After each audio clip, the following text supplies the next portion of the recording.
Hello，大家好，又係我 Vincent 咋。今日咧就同大家翻嚟呢個堅尼地城睇一個我哋區內最出名嘅屋苑啦，雲都。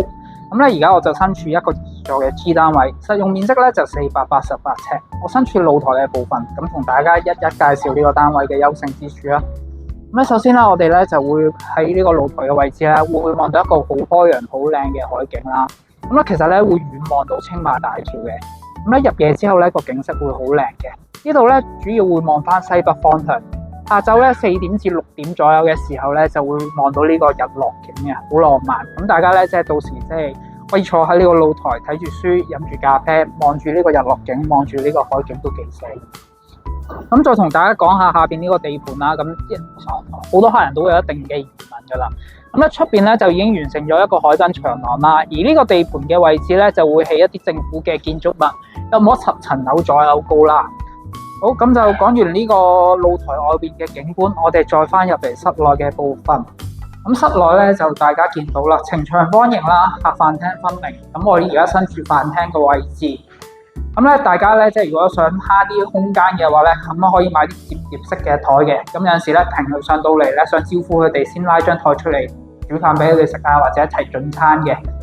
好，咁講起呢個餐桌嘅部分，咁自然要提到廚房啦。咁廚房咧就緊廚嚟嘅，咁呈一個 L 型啦，預留一啲空間俾大家放一啲基本嘅家電啦，明火煮食嘅。好，出翻去呢個客飯廳嘅部分，咁大家咧可以就喺你呢個角度，大家見到我呢個客飯廳有幾咁寬闊。咁睇完客飯廳咧，我哋再去睇埋睡眠區嘅部分。首先咧，我哋睇咗客房先。方正容易擺放家私嘅，咁如果唔需要用到2間睡房咧，咁可以將呢間咧就變成一個書房嘅部分，或者做一個衣帽間。大家咧亦都可以靈活運用呢啲窗台嘅部分，做一啲收納空間上去。咁咧，而呢間客房咧嘅景觀咧，大致上同呢個露台嘅景觀相若，都係望翻西北方向嘅。再嚟到主人房嘅部分。主人房咧就會望到較多嘅海景啦，同樣地咧咁有陣時咧都可以望到遠望呢個咁開揚咁靚嘅海景，亦都會每日下晝4點至6點左右咧會望到一個好靚嘅日落景嘅。呢度咧會望翻我哋內園嘅泳池部分，可以影一影呢度啊，唔該。呢度咧就我哋嗰個會所游泳池啦。好，咁我哋最後睇埋洗手間嘅部分啦。洗手間咧就 keep 得好乾淨企理嘅，而且係名廁啦。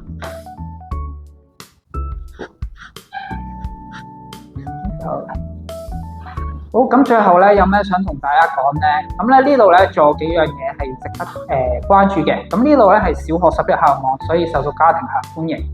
如果你係想買嚟放租嘅話咧，因為咧呢度其實我哋去呢個中上環咧個車程咧其實一定半個鐘頭內去到噶啦。你搭地鐵又得。